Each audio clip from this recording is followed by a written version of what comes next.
Apa? Cerita kamu ke berperan gimana? Ada pertarungan yang pertama. Aku berperan sebagai Inggit, yang pasti teman-teman kalau udah nonton yang pertama tahu Inggit karakternya kayak gimana. Cuma perbedaan di sini adalah Inggit udah jatuh cinta sama Mas Arya dan dia harus menghadapi konflik-konflik rumah tangga yang selama ini dia nggak sangka-sangka. Kan selama ini dia cuma mahasiswi doang kan, nggak nyangka kalau rumah tangga tuh serumit itu. Nah terus karakter Inggit yang ceroboh, yang masih belum berpengalaman harus menikah sama seseorang yang udah matang dari segi umur, pekerjaan, gimana dia bisa menyesuaikan itu gitu. Kalau dilihat dari trailer ini, sebenarnya di sini setan aku tuh lebih mahal ya, lebih ganas gitu ya. Ini seperti apa perlihat naikin kaki seperti itu, syutingnya keseruannya?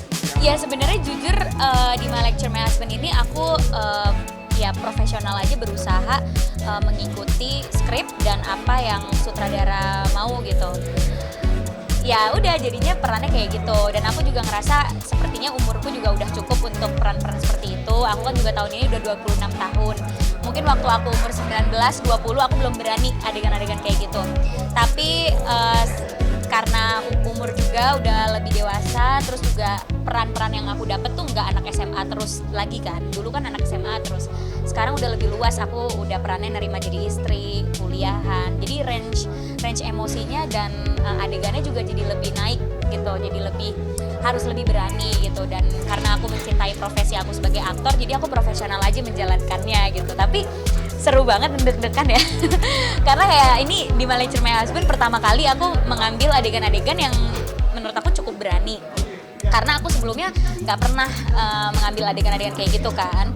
Tapi ya karena ini adalah yang kedua, ya aku harus profesional menjalankan bagaimana skenarionya itu berkembang kan dari yang pertama jadi yang kedua. Jadi ya udah dijalankan aja, deg-degan pastinya.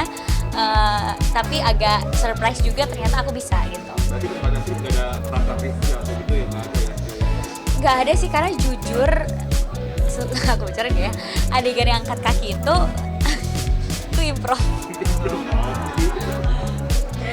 Aku terkesan nakal kalau aku bilang improv kan. Jadi aku kayak di skenario itu adegannya memang Inggit menggoda Mas Arya adegannya dan dialog-dialog gitu.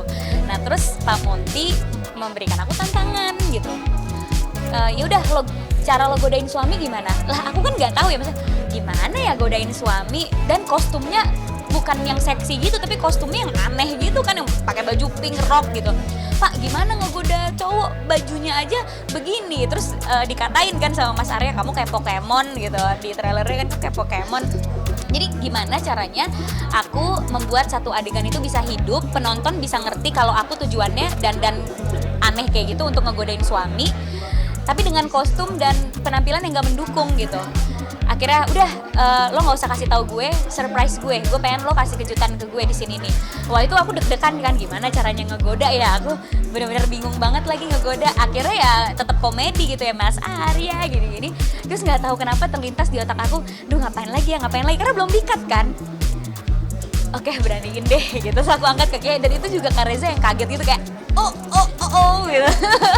Terus pas cut, wah gila lo berani gini. Tapi akhirnya itu ternyata menjadi adegan favorit sampai dimasukin di teaser, di promo, di trailer dan ya aku bersyukur adegan itu bisa jadi hidup dan agak deg-degan juga ngelakuin adegan itu. Terus pas cut, nggak apa-apa gak sih tadi kayak gitu?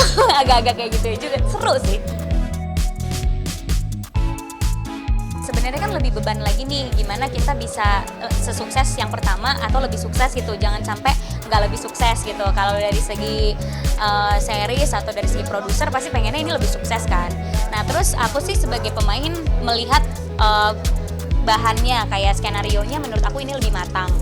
Dari segi productionnya juga tadi Kak Reza bilang ini lebih naik lagi dari yang pertama, kostum, artistik, bahkan kamera yang dipakai juga lebih bagus lagi dari yang pertama.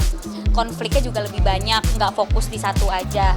Dan melihat respon penonton, kita belum tayang udah trending 2. Dan yang trending pertama itu series dari luar gitu dan udah tayang. Jadi kita tuh belum ada materi apa-apa, dan belum ada tanggal tayang udah trending 2 gitu, nggak turun-turun. Padahal nggak tahu apa yang ditonton ya, mereka cuma nontonin video-video BTS dan trailer yang beberapa detik doang gitu.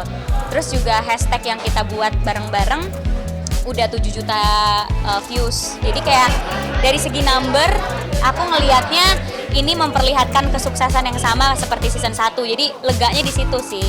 Jadinya excited banget karena aku yakin season yang kedua ini orang tuh pasti akan ngikutin nonton karena di setiap episodenya tuh ada cerita-cerita yang bikin orang tuh nggak mau berhenti gitu. Orang ketiga itu tergantung perspektifnya sih.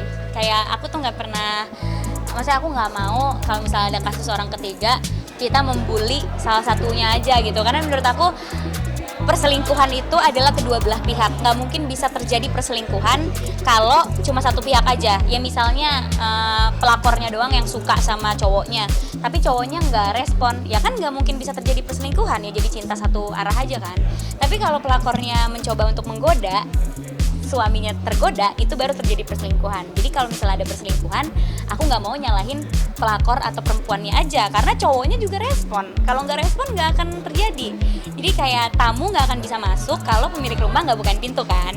Nah jadi melihat sosok orang ketiga ini, menurut aku tergantung perspektifnya gitu, dan tergantung orang yang digodanya, tergoda atau enggak, mau perempuan maupun laki-laki. Jadi harus dua arah gitu, nggak bisa kita membuli pelakornya aja ya, karena perselingkuhan bisa terjadi karena dua-duanya, atau menghakimi perempuannya aja gitu, karena setiap orang punya cerita dengan alasannya masing-masing kan gitu.